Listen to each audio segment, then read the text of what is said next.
This old tree trunk in a forest may seem unremarkable at first sight. However, a closer look reveals that it is the home of a vast army that numbers in the thousands. They have turned this old trunk into a fortress that forms the epicenter of their secret domain, a hidden empire built on a wooden tower.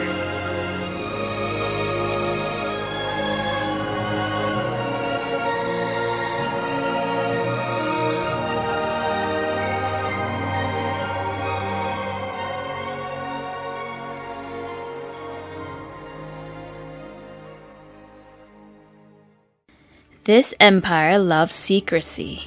There are very few indications of its presence.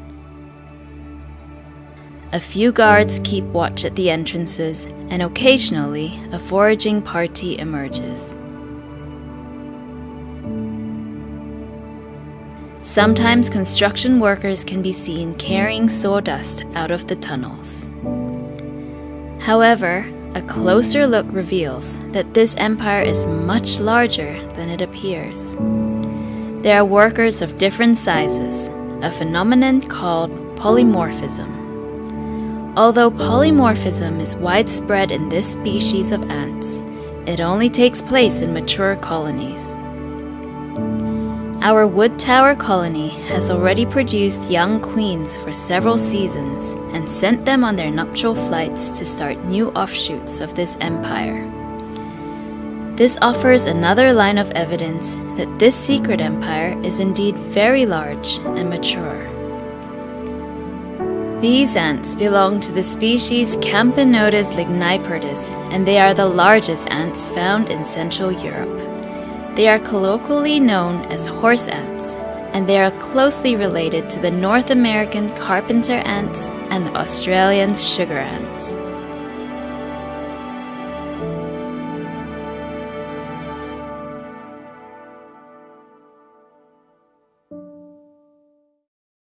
Like all colonies, this large empire started out small, with a single queen. We caught a ligniperdus queen after her nuptial flight a few months ago, so that you can witness the intricate developments that belong to the birth of a new empire. This test tube will be her new home. We gave her a drop of honey as a welcome gift. It will be her last meal for a very long time.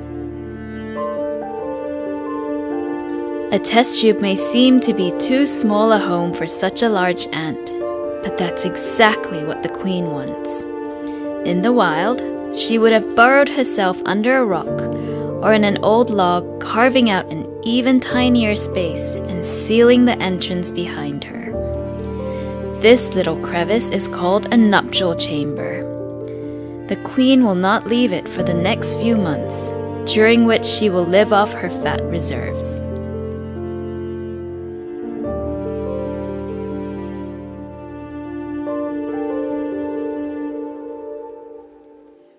A few days have passed, and our queen has made herself at home in our nest. She has laid her first batch of eggs. We can now witness the miraculous development and life cycle of her offspring. It's been 2 weeks since the eggs were laid. They have turned into tiny larvae, and they are hungry. The queen is feeding them with a salivary secretion from her mouth. She is sharing her final fat stores to nurse her first generation of worker offspring. The motherly nourishment boosts their growth. Less than 2 weeks on, they have formed a small cocoon around them. The cocoon developing ants are called pupae. This is the final stage of development before they emerge as mature ants. The pupae take around a month to mature inside their cocoons before they are ready to hatch. They can't leave their cocoons on their own, but their mother already knows that it's time for them to hatch. The queen gently bites open the first cocoon without harming the ant inside. The first worker is born. Without having an external food source, the queen relied on her fat stores to survive and feed her young.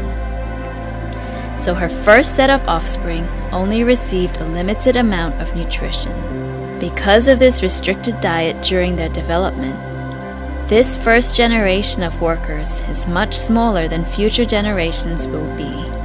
But this first generation of workers is crucial. They are called nanitics.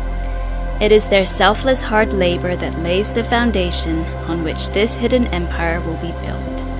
The first worker immediately gets to work, tending to the queen and helping her sisters to leave their cocoons. When all the cocoons have hatched, the sisterhood of workers bands together to dig an exit from the nuptial chamber. Now, for the first time, workers of this young colony will venture out from the safety of their nest in search of food. Those first trips are short and will never go far from their home. But as the colony grows, the ants will become more confident and will explore areas further afield. The stage is now set for the rise of a new empire.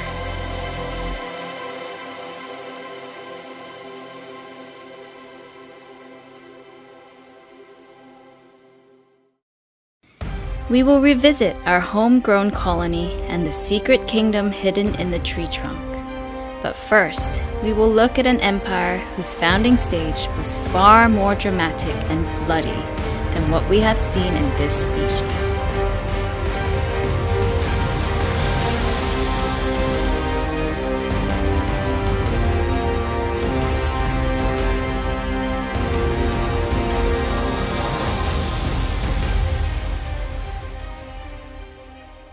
If you've enjoyed this episode, don't forget to subscribe so that you can keep up to date with future episodes. Please leave a comment if you have any questions or suggestions. We look forward to hearing from you.